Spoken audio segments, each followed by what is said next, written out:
Today in Europe, this is the time of day when the Columbia Broadcasting System calls in the CBS representatives abroad for the reports direct from Europe. Shortly, we shall have the report from the capital of Belgium, given by Eric Sevareid. But first, here's brief news from Shanghai.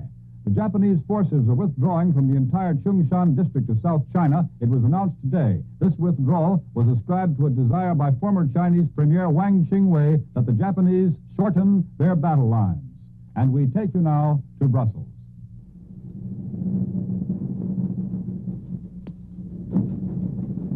This is Eric Sevareid speaking from Brussels. I'd like to tell you, first of all, what a change it is to come to a neutral city. I can look out of the studio window and see streets blazing with light, and that alone gives one a sense of relief after weeks in the oppressive darkness of Paris. I don't see armed guards pacing back and forth out there, and I don't see anybody with a gas mask over his shoulder. I haven't seen public monuments and statues walled up to the eyes with sandbags. Brussels lies in the heart of the wide and fertile Belgian plain, which has been a battleground of the great powers for centuries. It is only a few minutes' flight from potentially enemy territory. But the city lies open and from all outward signs unafraid. The place looks prosperous and intensely busy with peacetime business, and the one restriction which seems to annoy people is a 10 o'clock shutdown of cafes and cabarets. After a drive around much of the country's frontiers, I would say that Belgium is physically prepared for attempted invasion. But talking with people in the little towns and officials here in the capital, you have the definite impression that Belgians are mentally relaxed and fairly confident. People feel more and more that they can stay out of this war. I think that's a natural state of mind after 5 weeks of war around them, into which they have not yet been drawn. But the future will decide if this feeling is justified. In August 1914, Brussels was hysterical with enthusiasm. The people marched off to war with an army that had exactly 102 machine guns and no heavy artillery. 3 weeks later, after a short but fierce struggle, rivers of gray-clad German troops streamed through the streets of Brussels in an endless parade that the people never forgot. Today, the Belgian army is different, and the spirit of the people is different. If Belgium went to war tomorrow, there would be no scenes of mob hysteria. There would be no violent demonstrations against nationals of the enemy country. I think Belgians would defend themselves with less hate and more efficiency.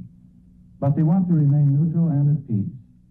Premier Pirlo called in reporters the other day and said he believed the army was 5 to 6 times better than in 1914. He said, let's beware of words of hate. It is not possible to use the language of war and at the same time to remain at peace. Tonight, a Foreign Office official said to me, if you broadcast, tell Americans that we have not forgotten what America did in the last war for us, and tell them we, as they, want a just and lasting peace in Europe. The neutrality of Belgium was arranged by the great powers 100 years ago, and that lasted until the World War. In 1936, the Belgians broke their official military contacts with France. Their independence is now assured by France, England, and Germany, provided they defend their frontiers uniformly. But today, if Germany asks why more Belgian troops are on her frontier than on the French frontier, Belgians are entitled to reply that the placing of troops is their own internal affair. As a neutral state trying to keep its commerce going, Belgium still keeps its frontiers open on all sides, and Frenchmen, Germans, and Englishmen move in a constant stream in and out of the country.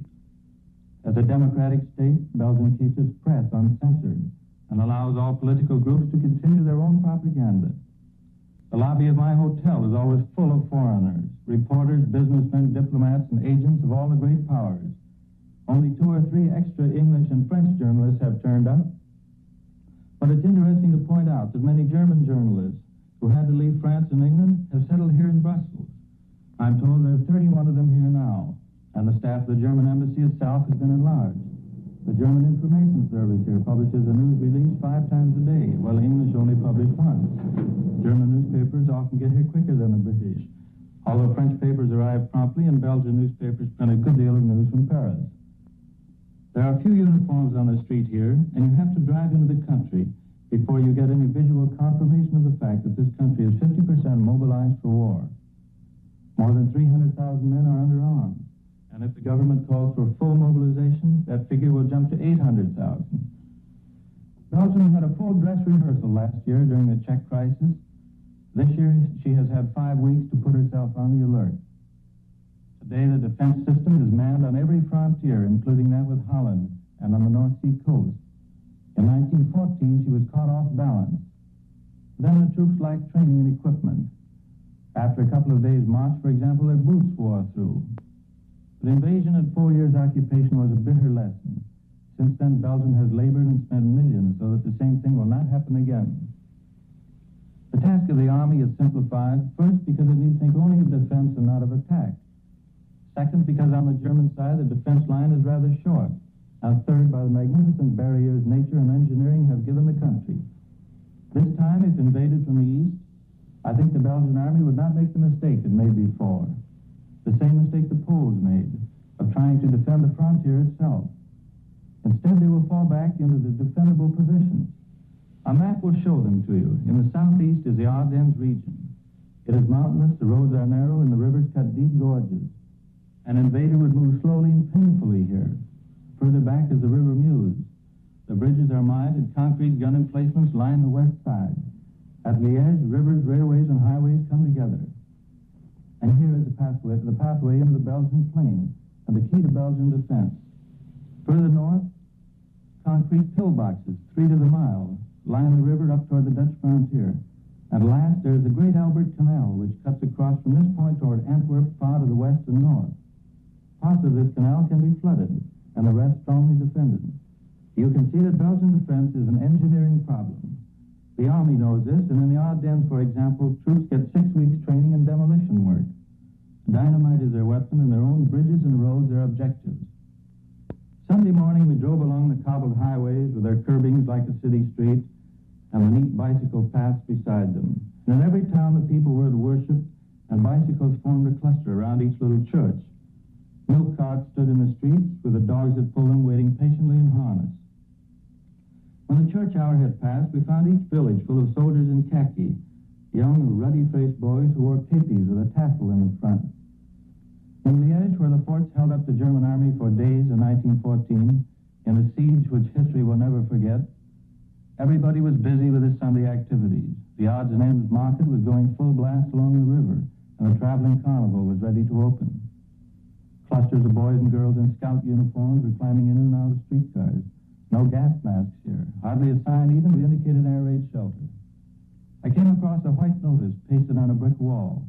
It was dated September 2nd and signed by the burgomaster.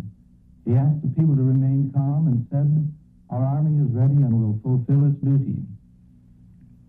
2 bridges here had been accidentally exploded a few days before, and we saw one of them lying foundering in the river with its steel arches sticking out while river tugs massed around it.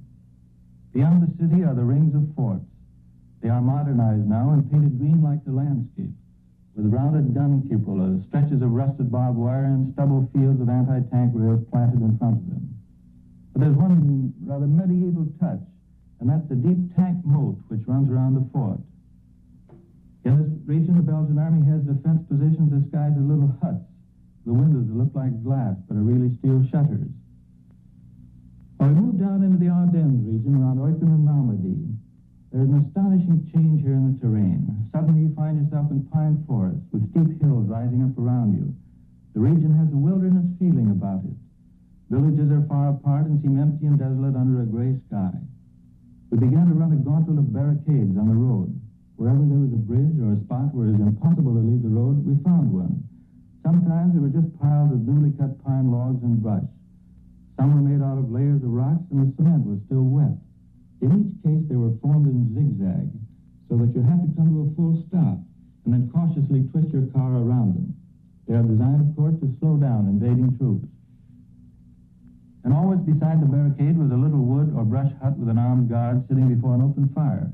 Sometimes there was a sign which read, "No smoking," and you noticed a deep hole in the road which was roped off from approach, and the hole, we assumed, was a dynamite.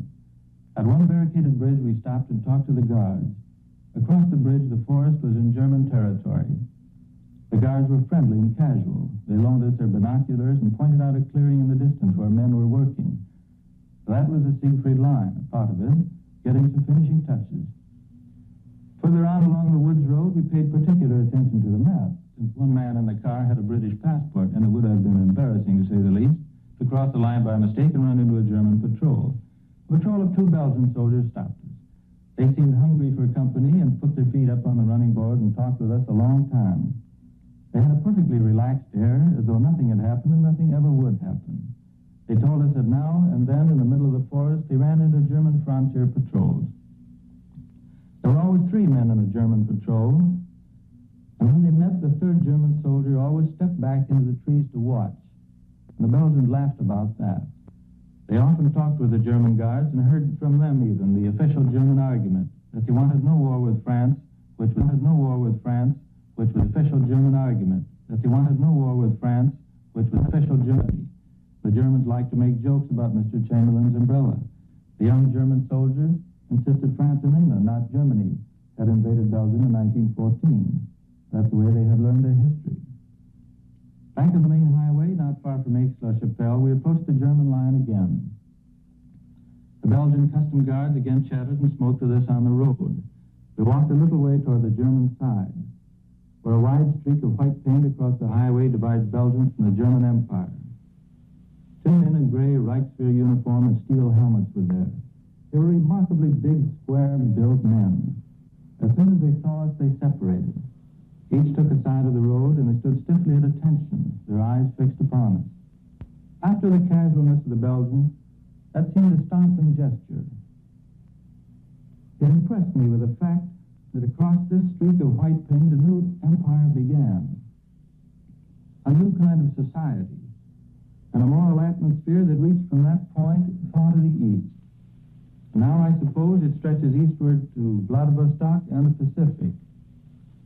This is Eric Sevareid speaking from the capital of Belgium and returning to Columbia in New York. That was the report from Brussels. And now, in the few seconds remaining, perhaps I can amplify the news that I gave you earlier from Shanghai, which said the Japanese forces are withdrawing from the entire Chungshan district of South China. This withdrawal followed a similar movement from the Changsha area of Hunan province, and it is ascribed in Shanghai to a desire by former Chinese Premier Wang Qingwei that the Japanese should shorten their battle lines in advance of new peace moves and the possible launching of a new central government for the Japanese-occupied areas of China. Chungshan, you may recollect, is the Chinese Holy Land. It's the birthplace of the late Dr. Sun Yat-sen, founder of the modern Chinese state, and is the homeland of many Chinese residents of the United States. That is the first news we've had in some time from Shanghai. At 8:55 Eastern Time, CBS, brings you the nightly broadcast of Elmer Davis and the news. This is the Columbia Broadcasting System.